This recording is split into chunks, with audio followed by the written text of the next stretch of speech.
ಭಾರತದ underground plan ಏನು ಅಂತ ಹೇಳ್ತೀನಿ. ಇವತ್ತಿನ ಪರಿಸ್ಥಿತಿ ಯುದ್ಧದಿಂದಾಗಿ ಬಂದಿದೆ. ಆದರೆ ಇಂಥ ಪರಿಸ್ಥಿತಿ ಬಂದೇ ಬರುತ್ತೆ ಅಂತ ಸರ್ಕಾರಕ್ಕೆ ತುಂಬ ಚೆನ್ನಾಗಿ ಗೊತ್ತಿತ್ತು. ಪ್ರಧಾನಿ ನರೇಂದ್ರ ಮೋದಿ ಅವರು ಯಾವಾಗಲೂ ಹೇಳ್ತಾ ಇರ್ತಾರೆ, ನಮ್ಮದು 2047ರ ಒಂದು ಪ್ಲಾನಿಂಗ್ ಇದೆ ಅಂತೇಳಿ. ಸೊ ಹಾಗೆ ಇವತ್ತಿಗೆ ನಮಗೇನು ಬೇಕೋ ಅದಕ್ಕೆ ಯೋಚನೆ ಮಾಡ್ತಾ ಇಲ್ಲ, ನಾಳೆ ಏನು ಬೇಕೋ ಅದ್ರ ಬಗ್ಗೆ ಯೋಚನೆ ಮಾಡ್ತಾ ಇಲ್ಲ. ಆದರೆ ಮುಂದೊಂದು ದಿನ ಈ ಥರ ಸಿಚುವೇಶನ್ ಬಂದಾಗ ನಾವೇನು ಮಾಡಬೇಕು, ಒಂದು ಪ್ಲಾನ್ ಬಿ ರೆಡಿ ಇರಬೇಕಲ್ಲ. ಹಾಗಾಗಿ ಸರ್ಕಾರಕ್ಕೆ ಮುಂಚೆನೇ ಗೊತ್ತಿತ್ತು ಇಂಥ ಒಂದು ಪರಿಸ್ಥಿತಿ ಬರುತ್ತೆ. ಹಾರ್ಮೋಸ್ ಮುಚ್ಚಿದ್ದಕ್ಕೆ 20% ಪೂರೈಕೆಯಲ್ಲಿ ವ್ಯತ್ಯಯ ಆಗಿದೆ. ಸಿಲಿಂಡರಲ್ಲಿ, ಗ್ಯಾಸಲ್ಲಿ LPG ಉತ್ಪಾದನೆಯನ್ನು ಹೆಚ್ಚಿಸೋದಕ್ಕೆ ಕೇಂದ್ರದಿಂದ ಆದೇಶವನ್ನು ಕೂಡ ಕೊಡಲಾಗಿತ್ತು. ಆ ಆದೇಶದ ಬಳಿಕ 25% LPG ಉತ್ಪಾದನೆಯಲ್ಲಿ ಹೆಚ್ಚಳ ಆಯಿತು.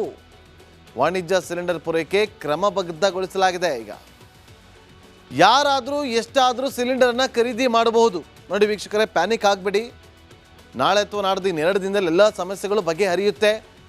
ಕೇಂದ್ರ ಸಚಿವರೇ ಖುದ್ದಾಗಿ ಹೇಳಿದ್ದಾರೆ, ಯಾರು ಪ್ಯಾನಿಕ್ ಆಗಬೇಡಿ, ನಿಮಗೆ ಏನು ನೀಡಿದೆಯೋ ಅದು ಫುಲ್ಫಿಲ್ ಆಗುತ್ತೆ ಅಂತ. ನಿಮ್ಗೆ ಏನಾರ ಯಾವುದರ ಅವಶ್ಯಕತೆ ಇದೆಯೋ ಅದು ನಿಮಗೆ ಸಿಕ್ಕೇ ಸಿಗುತ್ತೆ ಅಂತೇಳಿ. ನೋಡಿ, ಇವತ್ತಿನಿಂದ ವಾಣಿಜ್ಯ ಬಳಕೆಯ ಗ್ಯಾಸ್ ಸರಬರಾಜಾಗುತ್ತೆ. ನೀವು ಕೇಳ್ಬೋದು, ಇನ್ನೂ ಅಲ್ಲಿಂದ ಬರಬೇಕಲ್ಲ, ನೀವು ಹೇಗೆ ಹೇಳ್ತೀರಿ? ಯಾಕೆ ಅಂತ ಹೇಳ್ತೀನಿ. ಅದಕ್ಕಿಂತ ಮುಂಚೆ ಇವತ್ತು CBIನವರು ಕಣ್ಣಿಟ್ಟಿದ್ದಾರೆ ಕಾಳಸಂತೆಯಲ್ಲಿ. ದಂಧೆಕೋರರು ಯಾರಿದ್ರು ಅವ್ರ ಮೇಲೆಲ್ಲ. ಏನಾದರೂ ಗ್ಯಾಸ್ ಡಿಸ್ಟ್ರಿಬ್ಯೂಟರ್ಗಳು ಕಳ್ಳಾಟವನ್ನು ಆಡಿದ್ರೆ ನೋ ಡೌಟ್ ಸಿಕ್ಕಿ ಬೀಳ್ತಾರೆ. ನೋಡಿ, ಭಾರತ ಏನು ಮಾಡ್ತು ಈಗ ಹೇಳುವಂಥ ಪಾಯಿಂಟ್ ಇಂಪಾರ್ಟೆಂಟ್. ಒಂದು ದೊಡ್ಡ ಸ್ಟೋರೇಜನ್ನು ಮಾಡಿದೆ. ಅಂಡರ್ಗ್ರೌಂಡ್ ಗುಹೆಗಳಲ್ಲಿ ಅಪಾರವಾದಂಥ ತೈಲಗಳ ಸ್ಟೋರೇಜ್ ಇದೆ. ಪಾದೂರಿನಲ್ಲಿ ನೋಡಿ ವೀಕ್ಷಕರೆಯಲ್ಲಿ, ಪಾದೂರಿನಲ್ಲಿ 2.5 ಮಿಲಿಯನ್ ಮೆಟ್ರಿಕ್ ಟನ್ ತೈಲ ಇದೆ. ನಮ್ಮ ಕರ್ನಾಟಕದ ಉಡುಪಿ ಜಿಲ್ಲೆಯ ಪಾದೂರು, ಬೇರೆ ಎಲ್ಲೋ ಅಲ್ಲ, ಮಂಗಳೂರಲ್ಲಿದೆ. 1.5 ಮಿಲಿಯನ್ ಮೆಟ್ರಿಕ್ ಟನ್ ತೈಲ ಸ್ಟೋರೇಜ್ ಮಾಡಿ ಇಟ್ಟಿದ್ದಾರೆ ಕರ್ನಾಟಕದಲ್ಲಿ. ಇನ್ನು ವಿಶಾಖಪಟ್ಟಣಂನಲ್ಲಿ 1.3 ಮಿಲಿಯನ್ ಮೆಟ್ರಿಕ್ ಟನ್ ತೈಲ ಇದೆ. ರಷ್ಯಾದಿಂದ ಏನೀಗ ನಮಗೆ ಕಚ್ಚಾ ತೈಲ ಬರ್ತಾ ಇದೆಯಲ್ಲ, ಅದರಲ್ಲಿ ಜಾಸ್ತಿ ಮಾಡ್ತಾ ಇದೆ. ಹೆಚ್ಚಿನ ಪ್ರಮಾಣದಲ್ಲಿ ಕಚ್ಚಾ ತೈಲವನ್ನು ಆಮದನ್ನು ಮಾಡಿಕೊಳ್ಳೋದಕ್ಕೆ ಭಾರತ ಪ್ಲಾನಿಂಗನ್ನು ಮಾಡಿದೆ. 3 ಕೋಟಿ ಬ್ಯಾರೆಲ್ ತೈಲವನ್ನು ಭಾರತಕ್ಕೆ ರಷ್ಯಾ ಕೊಡ್ತಾ ಇದೆ, ಒಪ್ಪಂದ ಆಗಿದೆ. ಇದಕ್ಕಾಗಿ ರಷ್ಯಾ ಜೊತೆ IOC ರಿಲಯನ್ಸ್ ಒಪ್ಪಂದವನ್ನು ಮಾಡಿಕೊಂಡಿದೆ. ಇದು ಭಾರತದ ಅಂಡರ್ಗ್ರೌಂಡ್ ಪ್ಲಾನ್. ಮುಂದಿನ ಸುದ್ದಿ ಗಮನ ಕೊಡೋಣ. ಭಾರತದ ಅಂಡರ್ಗ್ರೌಂಡ್ ಪ್ಲಾನ್ ಏನು ಅಂತ ಹೇಳ್ತೀನಿ. ಇವತ್ತಿನ ಪರಿಸ್ಥಿತಿ ಯುದ್ಧದಿಂದಾಗಿ ಬಂದಿದೆ. ಆದರೆ ಇಂಥ ಪರಿಸ್ಥಿತಿ ಬಂದೇ ಬರುತ್ತೆ ಅಂತ ಸರ್ಕಾರಕ್ಕೆ ತುಂಬ ಚೆನ್ನಾಗಿ ಗೊತ್ತಿತ್ತು. ಪ್ರಧಾನಿ ನರೇಂದ್ರ ಮೋದಿ ಅವರು ಯಾವಾಗಲೂ ಹೇಳ್ತಾ ಇರ್ತಾರೆ, ನಮ್ಮದು 2047ರ ಒಂದು ಪ್ಲಾನಿಂಗ್ ಇದೆ ಅಂತೇಳಿ. ಸೊ ಹಾಗೆ ಇವತ್ತಿಗೆ ನಮಗೇನು ಬೇಕೋ ಅದಕ್ಕೆ ಯೋಚನೆ ಮಾಡ್ತಾ ಇಲ್ಲ, ನಾಳೆ ಏನು ಬೇಕೋ ಅದ್ರ ಬಗ್ಗೆ ಯೋಚನೆ ಮಾಡ್ತಾ ಇಲ್ಲ. ಆದರೆ ಮುಂದೊಂದು ದಿನ ಈ ಥರ ಸಿಚುವೇಶನ್ ಬಂದಾಗ ನಾವೇನು ಮಾಡಬೇಕು, ಒಂದು ಪ್ಲಾನ್ ಬಿ ರೆಡಿ ಇರಬೇಕಲ್ಲ. ಹಾಗಾಗಿ ಸರ್ಕಾರಕ್ಕೆ ಮುಂಚೆನೇ ಗೊತ್ತಿತ್ತು ಇಂಥ ಒಂದು ಪರಿಸ್ಥಿತಿ ಬರುತ್ತೆ. ಹಾರ್ಮೋಸ್ ಮುಚ್ಚಿದ್ದಕ್ಕೆ 20% ಪೂರೈಕೆಯಲ್ಲಿ ವ್ಯತ್ಯಯ ಆಗಿದೆ. ಸಿಲಿಂಡರಲ್ಲಿ, ಗ್ಯಾಸಲ್ಲಿ LPG ಉತ್ಪಾದನೆಯನ್ನು ಹೆಚ್ಚಿಸೋದಕ್ಕೆ ಕೇಂದ್ರದಿಂದ ಆದೇಶವನ್ನು ಕೂಡ ಕೊಡಲಾಗಿತ್ತು. ಆ ಆದೇಶದ ಬಳಿಕ 25% LPG ಉತ್ಪಾದನೆಯಲ್ಲಿ ಹೆಚ್ಚಳ ಆಯಿತು. ವಾಣಿಜ್ಯ ಸಿಲಿಂಡರ್ ಪೂರೈಕೆ ಕ್ರಮಬದ್ಧಗೊಳಿಸಲಾಗಿದೆ. ಈಗ ಯಾರಾದರೂ ಎಷ್ಟಾದರೂ ಸಿಲಿಂಡರನ್ನು ಖರೀದಿ ಮಾಡಬಹುದು. ನೋಡಿ ವೀಕ್ಷಕರೇ, ಪ್ಯಾನಿಕ್ ಆಗಬೇಡಿ. ನಾಳೆ ಅಥವಾ ನಾಡ್ದು 2 ದಿನದಲ್ಲಿ ಎಲ್ಲ ಸಮಸ್ಯೆಗಳು ಬಗೆಹರಿಯುತ್ತೆ. ಕೇಂದ್ರ ಸಚಿವರೇ ಖುದ್ದಾಗಿ ಹೇಳಿದ್ದಾರೆ, ಯಾರು ಪ್ಯಾನಿಕ್ ಆಗಬೇಡಿ, ನಿಮಗೆ ಏನು ನೀಡಿದೆಯೋ ಅದು ಫುಲ್ಫಿಲ್ ಆಗುತ್ತೆ ಅಂತ. ನಿಮ್ಗೆ ಏನಾರ ಯಾವುದರ ಅವಶ್ಯಕತೆ ಇದೆಯೋ ಅದು ನಿಮಗೆ ಸಿಕ್ಕೇ ಸಿಗುತ್ತೆ ಅಂತೇಳಿ.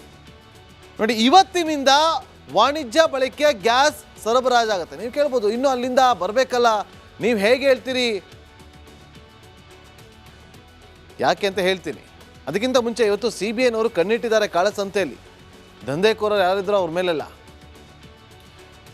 ಏನಾದರೂ ಗ್ಯಾಸ್ ಡಿಸ್ಟ್ರಿಬ್ಯೂಟರ್ಗಳು ಕಳ್ಳಾಟವನ್ನು ಆಡಿದ್ರೆ ನೋ ಡೌಟ್ ಸಿಕ್ಕಿ ಬೀಳ್ತಾರೆ. ನೋಡಿ, ಭಾರತ ಏನು ಮಾಡ್ತು ಈಗ ಹೇಳುವಂಥ ಪಾಯಿಂಟ್ ಇಂಪಾರ್ಟೆಂಟ್. ಒಂದು ದೊಡ್ಡ ಸ್ಟೋರೇಜ್ ಅನ್ನ ಮಾಡಿದೆ. ಅಂಡರ್ ಗ್ರೌಂಡ್ ಗುಹೆಗಳಲ್ಲಿ ಅಪಾರವಾದಂಥ ತೈಲಗಳ ಸ್ಟೋರೇಜ್ ಇದೆ. ಪಾದೂರಿನಲ್ಲಿ ನೋಡಿ ವೀಕ್ಷಕರಲ್ಲಿ, ಪಾದೂರಿನಲ್ಲಿ 2.5 ಮಿಲಿಯನ್ ಮೆಟ್ರಿಕ್ ಟನ್ ತೈಲ ಇದೆ. ನಮ್ಮ ಕರ್ನಾಟಕದ ಉಡುಪಿ ಜಿಲ್ಲೆಯ ಪಾದೂರು, ಬೇರೆ ಎಲ್ಲೋ ಅಲ್ಲ, ಮಂಗಳೂರಲ್ಲಿದೆ. 1.5 ಮಿಲಿಯನ್ ಮೆಟ್ರಿಕ್ ಟನ್ ತೈಲ ಸ್ಟೋರೇಜ್ ಮಾಡಿ ಇಟ್ಟಿದ್ದಾರೆ ಕರ್ನಾಟಕದಲ್ಲಿ. ಇನ್ನು ವಿಶಾಖಪಟ್ಟಣಂನಲ್ಲಿ 1.3 ಮಿಲಿಯನ್ ಮೆಟ್ರಿಕ್ ಟನ್ ತೈಲ ಇದೆ. ರಷ್ಯಾದಿಂದ ಏನೀಗ ನಮಗೆ ಕಚ್ಚಾ ತೈಲ ಬರ್ತಾ ಇದೆಯಲ್ಲ, ಅದರಲ್ಲಿ ಜಾಸ್ತಿ ಮಾಡ್ತಾ ಇದೆ. ಹೆಚ್ಚಿನ ಪ್ರಮಾಣದಲ್ಲಿ ಕಚ್ಚಾ ತೈಲವನ್ನು ಆಮದನ್ನು ಮಾಡಿಕೊಳ್ಳೋದಕ್ಕೆ ಭಾರತ ಪ್ಲಾನಿಂಗ್ ಅನ್ನು ಮಾಡಿದೆ. 3 ಕೋಟಿ ಬ್ಯಾರೆಲ್ ತೈಲವನ್ನು ಭಾರತಕ್ಕೆ ರಷ್ಯಾ ಕೊಡ್ತಾ ಇದೆ, ಒಪ್ಪಂದ ಆಗಿದೆ. ಇದಕ್ಕಾಗಿ ರಷ್ಯಾ ಜೊತೆ IOC ರಿಲಯನ್ಸ್ ಒಪ್ಪಂದವನ್ನು ಮಾಡಿಕೊಂಡಿದೆ. ಇದು ಭಾರತದ ಅಂಡರ್ ಗ್ರೌಂಡ್ ಪ್ಲಾನ್. ಮುಂದಿನ ಸುದ್ದಿ ಗಮನ ಕೊಡೋಣ. ಭಾರತದ ಅಂಡರ್ ಗ್ರೌಂಡ್ ಪ್ಲಾನ್ ಏನಂತ ಹೇಳ್ತೀನಿ. ಇವತ್ತಿನ ಪರಿಸ್ಥಿತಿ ಯುದ್ಧದಿಂದಾಗಿ ಬಂದಿದೆ. ಆದರೆ ಇಂಥ ಪರಿಸ್ಥಿತಿ ಬಂದೇ ಬರುತ್ತೆ ಅಂತ ಸರ್ಕಾರಕ್ಕೆ ತುಂಬ ಚೆನ್ನಾಗಿ ಗೊತ್ತಿತ್ತು. ಪ್ರಧಾನಿ ನರೇಂದ್ರ ಮೋದಿ ಅವರು ಯಾವಾಗಲೂ ಹೇಳ್ತಾ ಇರ್ತಾರೆ, ನಮ್ಮದು 2047ರ ಒಂದು ಪ್ಲಾನಿಂಗ್ ಇದೆ ಅಂತೇಳಿ. ಸೊ ಹಾಗೆ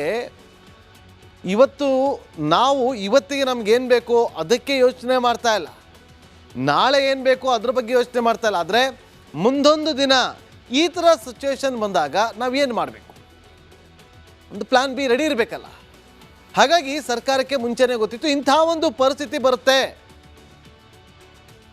ಹಾರ್ಮೋಸ್ ಮುಚ್ಚಿದ್ದಕ್ಕೆ 20% ಪೂರೈಕೆಯಲ್ಲಿ ವ್ಯತ್ಯಯ ಆಗಿದೆ. ಸಿಲಿಂಡರಲ್ಲಿ, ಗ್ಯಾಸಲ್ಲಿ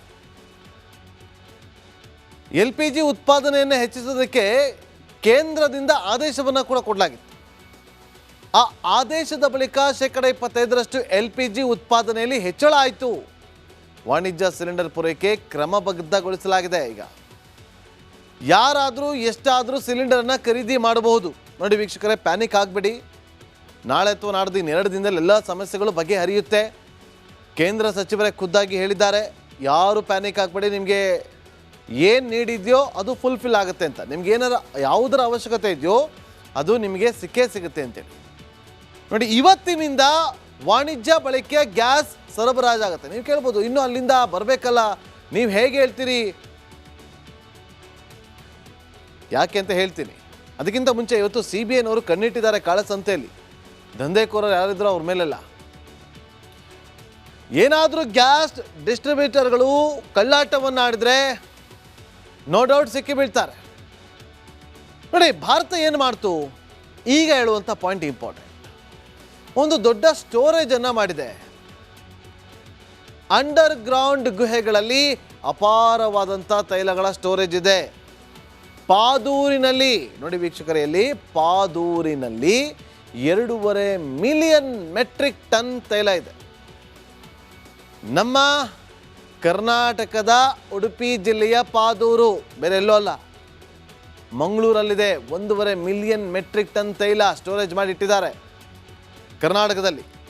ಇನ್ನು ವಿಶಾಖಪಟ್ಟಣಂನಲ್ಲಿ 1.3 ಮಿಲಿಯನ್ ಮೆಟ್ರಿಕ್ ಟನ್ ತೈಲ ಇದೆ. ರಷ್ಯಾದಿಂದ ಏನೀಗ ನಮಗೆ ಕಚ್ಚಾ ತೈಲ ಬರ್ತಾ ಇದೆಯಲ್ಲ, ಅದರಲ್ಲಿ ಜಾಸ್ತಿ ಮಾಡ್ತಾ ಇದೆ. ಹೆಚ್ಚಿನ ಪ್ರಮಾಣದಲ್ಲಿ ಕಚ್ಚಾ ತೈಲವನ್ನು ಆಮದನ್ನು ಮಾಡಿಕೊಳ್ಳೋದಕ್ಕೆ ಭಾರತ ಪ್ಲಾನಿಂಗ್ ಅನ್ನು ಮಾಡಿದೆ. 3 ಕೋಟಿ ಬ್ಯಾರೆಲ್ ತೈಲವನ್ನು ಭಾರತಕ್ಕೆ ರಷ್ಯಾ ಕೊಡ್ತಾ ಇದೆ, ಒಪ್ಪಂದ ಆಗಿದೆ. ಇದಕ್ಕಾಗಿ ರಷ್ಯಾ ಜೊತೆ IOC ರಿಲಯನ್ಸ್ ಒಪ್ಪಂದವನ್ನು ಮಾಡಿಕೊಂಡಿದೆ. ಇದು ಭಾರತದ ಅಂಡರ್ ಗ್ರೌಂಡ್ ಪ್ಲಾನ್. ಮುಂದಿನ ಸುದ್ದಿ ಗಮನ ಕೊಡೋಣ.